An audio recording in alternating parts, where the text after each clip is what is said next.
so Dave, what are we doing now? We're going to swap out the lower control arms on this little grocery getter here.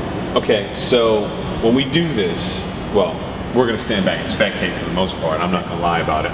Got to have my guys do something. Exactly. They're getting paid to do nothing, so let's get them doing something.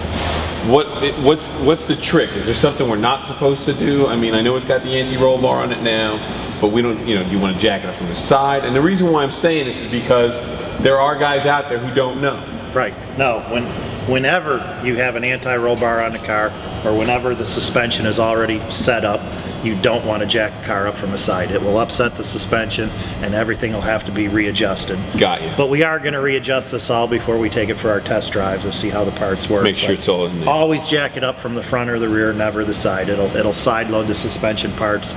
It can damage them. It can bind it. So you don't want to do that. You always want to jack from either the front or the rear. Got it. Now, this car has history from what you were telling me.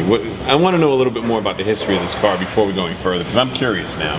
This car was the fastest magazine project car ever. Really? Dr. Jamie Meyer owned it. It's called Project Mondo Stalker.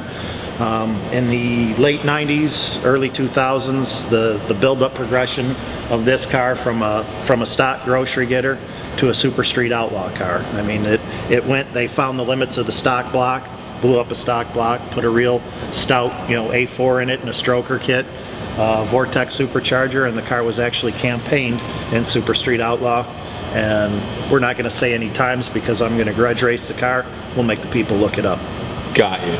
So the car's got some serious history to it. It's definitely got some serious history, and as you'll see when we pull the lower control arms off, the date of manufacture's on them, and I believe it was like February of 1999. Right, okay. So it's some old school stuff on there, but we're giving it a new school ride.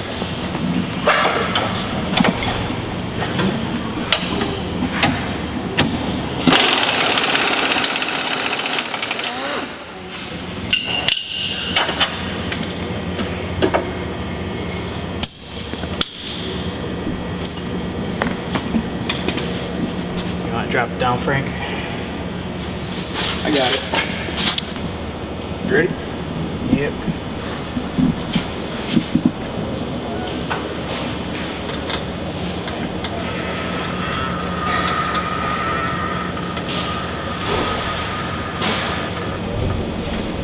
Drop down enough to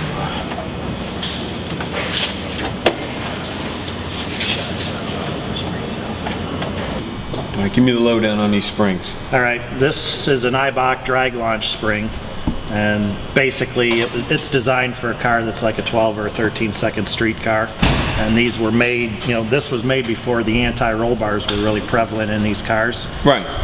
The right rear spring, this one, has a different rate than the left rear spring to basically stop body roll on launch. Right. But now, as fast as these cars are now, you want to keep the same rate spring so that as you're going down track, you're not applying more pressure to the left and the rear, causing it, the left or the right, causing it to drive one way or another. We went back to the old trusty stock spring. It works great. You cut one coil out of it, bam. No way. Gets you the right ride height. It'll lower the car down to get a good ride height. And a high mile V8 spring with a little bit of wear on it is just about the perfect rate.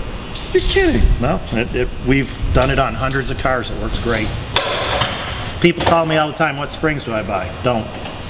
I would have never guessed that. Put our suspension in, cut one coil off the top, and let it eat.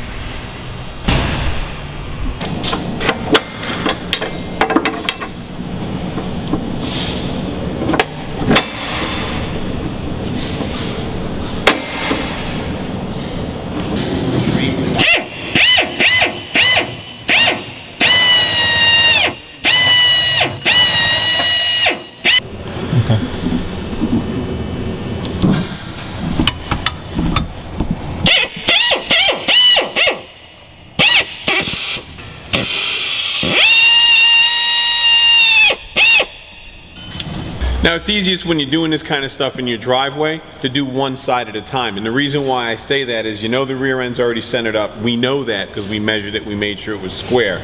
This way you do one side, you drop it down, you take the spring out, the rear end doesn't go moving around. It's not all over the place, you're not chasing it. So it makes life really good.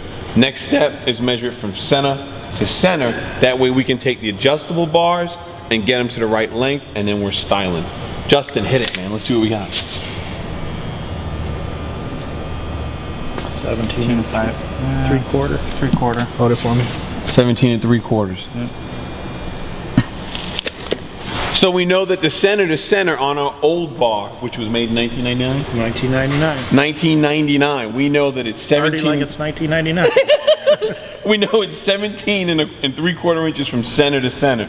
We'll take the adjustable bar, get it to the same length, and then it should go right in. Then we move to the other side. You good with that? I'm good with that. All right. The reason we make an adjustable bar too is that different height tires, people are going to the 275s, which are a little shorter than a 28. People running 325s and 315s. You can adjust the wheel location and the wheel opening. That's why we make an adjustable here. The biggest tire you're going to fit on there is a 28 10.5. If you put a smaller tire on, it's going to look funky in the wheel well. You can't adjust it around. Well, actually, when you think about it, in 99, I think the biggest wheel you could get was a 17, right? Yeah. So wheels weren't, I mean, let's face it, the growth of the automotive industry with the wheels and tire combinations they have now, and drag radials didn't exist in 99, did they? No. So it's a whole different animal now. Yep. So that, this bar for its day was good. So yeah, this was the stuff back in the day. Yeah.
tab in front on the bottom.